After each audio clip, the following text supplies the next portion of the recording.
जरा सोचो, बिल्ली और चूहे का एक बड़ा खेल, लेकिन यहां फर वाले जानवर और खिलौने नहीं हैं।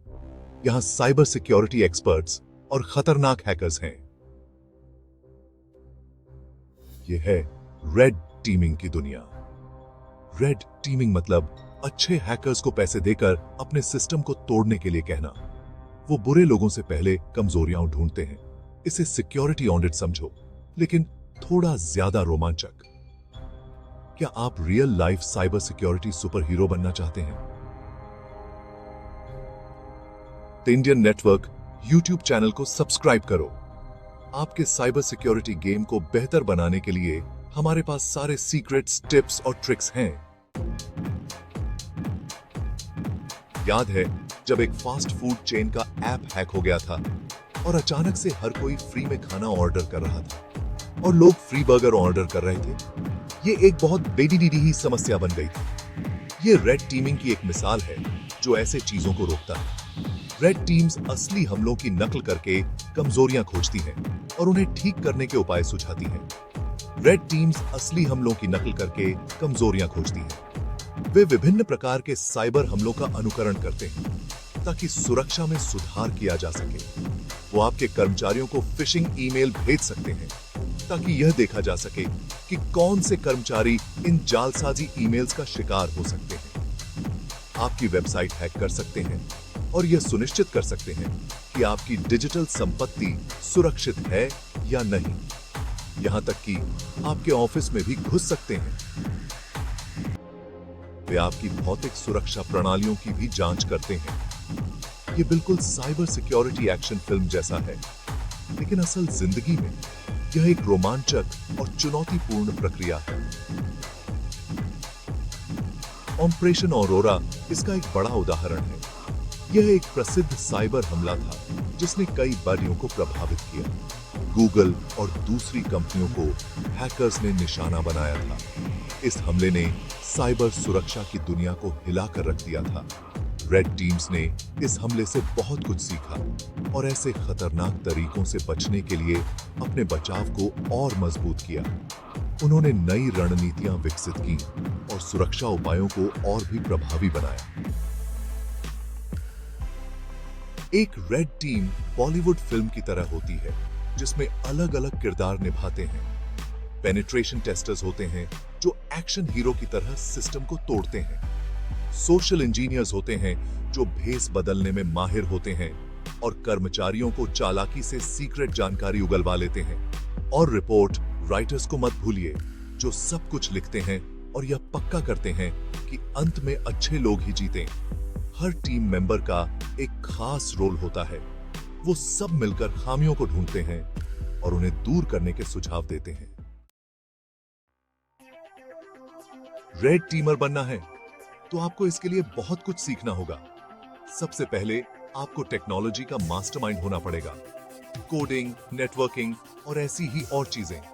लेकिन बस इतना ही नहीं, एक अच्छे रेड टीमर को मीठा बोलने वाला, लोगों को मनाने वाला और थोड़ा बहुत जासूस भी होना चाहिए। बुरे लोगों से आगे रहने के लिए आपको उनकी तरह सोचना होगा। क्रिएटिविटी, परेशानियों को सुलझाना और अच्छी बातचीत करना बेहद जरूरी है। ये सिर्फ सिस्टम तोड़ने के बारे में नहीं है, ये समझने के बारे में है कि ऐसा क्यों हुआ और इसे दोबारा होने से कैसे रोका जाए। भाग 5, रेड टीमर बनने की तैयारी। तो क्या आप रेड टीमिंग की दुनिया में शामिल होने के लिए तैयार हैं? सबसे पहले साइबर सिक्योरिटी की बुनियादी बातें सीखें। शुरुआत करने के लिए ऑनलाइन कोर्सेज और सर्टिफिकेशन की भरमार है। इसके बाद एथिकल हैकिंग लैब और कैप्चर द फ्लैग कंपटीशन में अपने हैकिंग स्किल्स को निखारें। ये गेमिंग जैसा ही है, लेकिन असल जिंदगी में इस्तेमाल होता है। नेटवर्किंग बहुत जरूरी है। साइबर सिक्योरिटी कॉन्फ्रेंस अटेंड करें, ऑनलाइन कम्युनिटीज ज्वाइन करें और इंडस्ट्री के प्रोफेशनल्स से जुड़ें। भाग 6, मिशन अभेद्य, रेड टीमिंग के साथ बचाव। रेड टीमिंग एक महत्वपूर्ण प्रक्रिया है जो आपकी कंपनी की सुरक्षा को मजबूत बनाने में मदद करती है। रेड टीमिंग सिर्फ खामियां ढूंढने के बारे में नहीं है, यह एक गहन विश्लेषण है जो संभावित खतरों को उजागर करता है। यह उन्हें ठीक करने के बारे में है। यह सुनिश्चित करने के लिए कि आपकी सुरक्षा प्रणाली हर समय मजबूत और प्रभावी बनी रहे। इसे अपनी कंपनी के सिक्योरिटी सिस्टम को मजबूत बनाने के तरीके के रूप में सोचें। यह एक निरंतर प्रक्रिया है जो आपकी सुरक्षा को नए खतरों के खिलाफ तैयार रखती है। असली हमलों की नकल करके रेड टीम्स कंपनियों को उन खामियों को पहचानने और उन्हें दूर करने में मदद करती हैं। रेड टीम्स कंपनियों को उन खामियों को पहचानने और उन्हें दूर करने में मदद करती हैं जिसका फायदा बुरे लोग उठा सकते हैं। यह एक सक्रिय दृष्टिकोण है जिसका फायदा बुरे लोग उठा सकते हैं। यह तरीका बचाव को मजबूत बनाता है और साइबर हमलों के खतरे को कम करता है। यह तरीका बचाव को मजबूत बनाता है और साइबर हमलों के खतरे को कम करता है। यह सुनिश्चिट करता है कि आपकी सुरक्षा प्रणाली हमेशा तैयार रहे और साइबर हमलों के खतरे को कम करता है। रेगुलर रेड टीमिंग एक्सरसाइज से यह सुनिश्चित होता है कि आपकी सुरक्षा प्रणाली हमेशा अपडेटेड और प्रभावी रहे। रेगुलर रेड टीमिंग एक्सरसाइज से यह सुनिश्चित होता है कि सिक्योरिटी के तरीके नए खतरों से निपटने के लिए अपडेटेड और असरदार हों। यह एक निरंतर प्रक्रिया है। सिक्योरिटी के तरीके नए खतरों से निपटने के लिए अपडेटेड और असरदार हों। यह सुनिश्चित करता है कि आपकी कंपनी हमेशा सुरक्षित रहे। भाग 7 the Indian network, cyber security के लिए आपका रेड कार्पेट। अगर आप अपने साइबर सिक्योरिटी के सफर को लेकर गंभीर हैं, तो the Indian network YouTube channel आपके लिए एक ही ठिकाना है।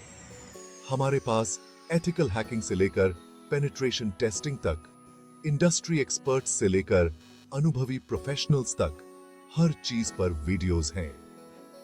तो सब्सक्राइब बटन दबाएं, बेल आइकन बजाएं और साइबर सिक्योरिटी के शौकीनों की हमारी कम्युनिटी में शामिल हों।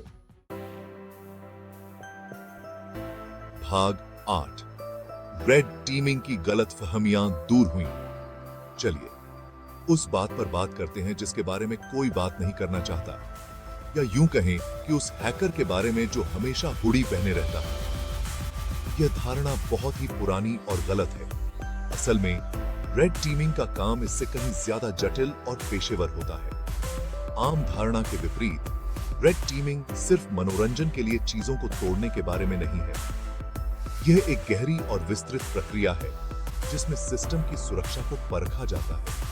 यह सिस्टम को और ज्यादा सुरक्षित और मजबूत बनाने के बारे में है। रेड टीमिंग का मुख्य उद्देश्य सुरक्षा में सुधार करना है, न कि सिर्फ कमजोरियों को उजागर करना। और नहीं, आपको शुरुआत करने के लिए कोडिंग का बहुत बड़ा जादूगर होने की जरूरत नहीं है। बुनियादी कोडिंग ज्ञान और सही दृष्टिकोण के साथ कोई भी इस क्षेत्र में कदम रख सकता है। सही नजरिया, लगन और द इंडियन नेटवर्क जैसे संसाधनों के साथ कोई भी इसे सीख सकता है। ऑनलाइन कोर्स और सामुदायिक संसाधन इस प्रक्रिया को और भी आसान बना देते हैं। रेड टीमिंग एक व्यवस्थित और नियंत्रित प्रक्रिया है, न कि बेतरतीब तरीके से हैकिंग करना। इसमें योजना, परीक्षण और विश्लेषण का एक संगठित ढांचा होता है।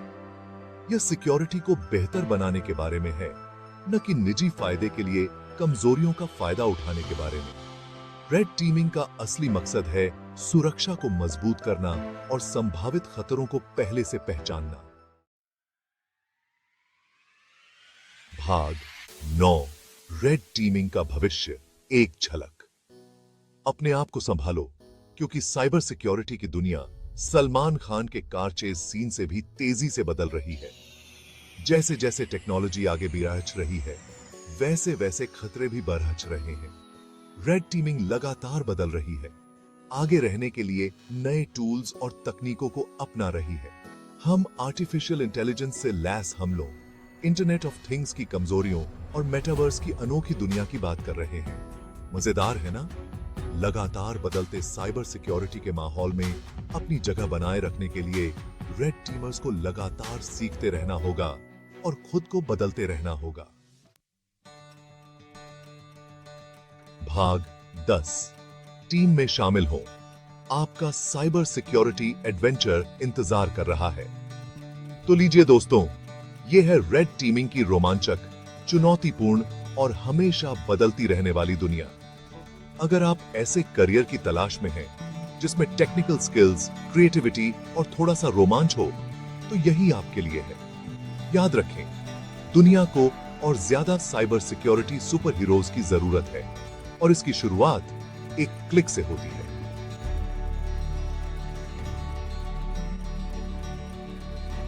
द इंडियन नेटवर्क को सब्सक्राइब करें, सीखना शुरू करें और कौन जाने आप अगले रेड टीमिंग सुपरस्टार बन जाएं।